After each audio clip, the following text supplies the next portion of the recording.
Good day to everyone. Welcome back.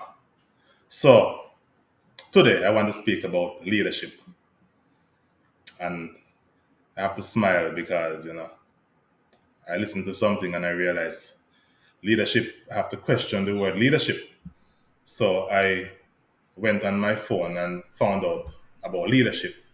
So, the leader of government, often a head of state or head of government, is responsible for overall governance and decision making.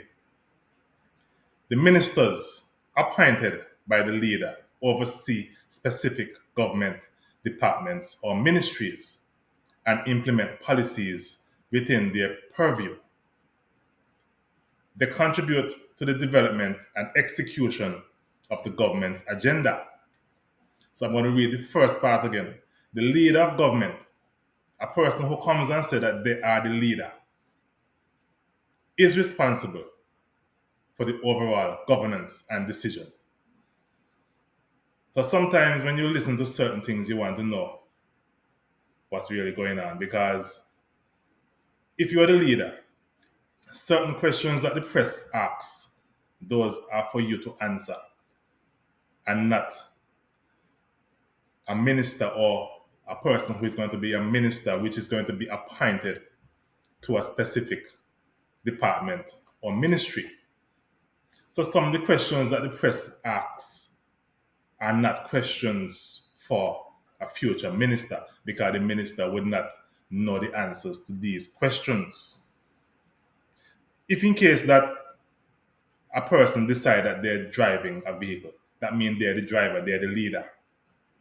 And if in case on the opposite side of the driver, you have another person sitting down who is the minister or whatever you want to call him, and you have two press officers behind, and they want to ask questions about the journey and where the vehicle is going and so forth and what your plans are. These questions are also supposed to be directed to the driver, the leader. Whoever is the leader, they are the ones that are supposed to answer certain questions because they are the one who claim that they're the leader. If you're the leader, you are the leader. You lead from in front. You don't sit in your chair and relax while the person on the opposite side answer the questions. The person on the opposite side also may want to say straight up to the press.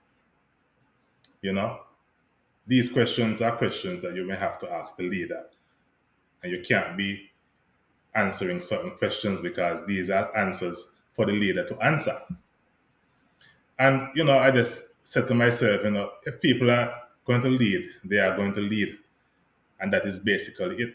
Also, I figure if in case I decided I want to be a leader, and I see people come to me that I want to be on my side, I think before I have a press conference, I would already have chosen, we would have discussed who is going to be in what ministry.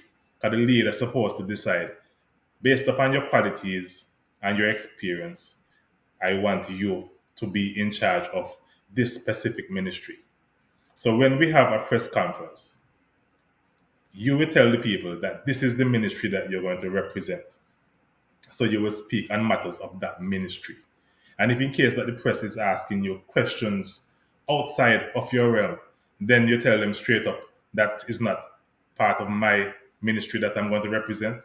So you have to ask the leader, because the leader is supposed to have the answers to the questions.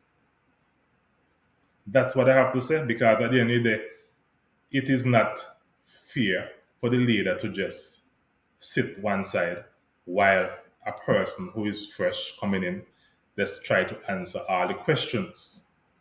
That's not how it works. This is not when you go to school and you have a piece of paper and you have to answer. You have to answer all the questions and you can't ask the person on the next side. When you come into real life mean that you ask questions, you work together. Real life is about working together and not having people on their own answering questions. The leader can decide to get rid of you as a minister, and all the leader has to do is communicate right to the governor and say to the governor, I don't want this person to be a minister anymore. And you lose your position as minister. And that is one of the reasons why you see Sometimes you vote for somebody who means good. They actually mean good. Most people that you vote for, they mean good. They're not really bad people, they mean good. But when they get into the position, when they become a minister, the premier is their boss. And even though they have good ideas and good suggestions and good intentions, it doesn't mean that they will get what they want.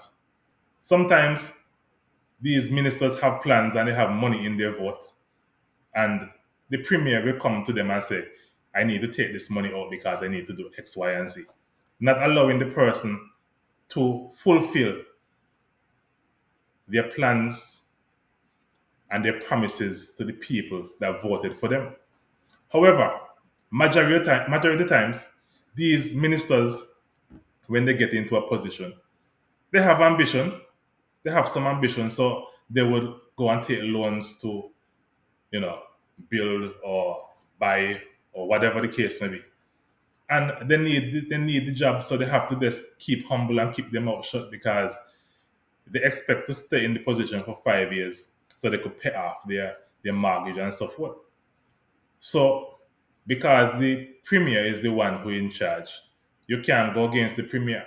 And that is the reason why sometimes I feel the opposition leader, the person in the opposition, is more to represent the people than the people who are elected as ministers.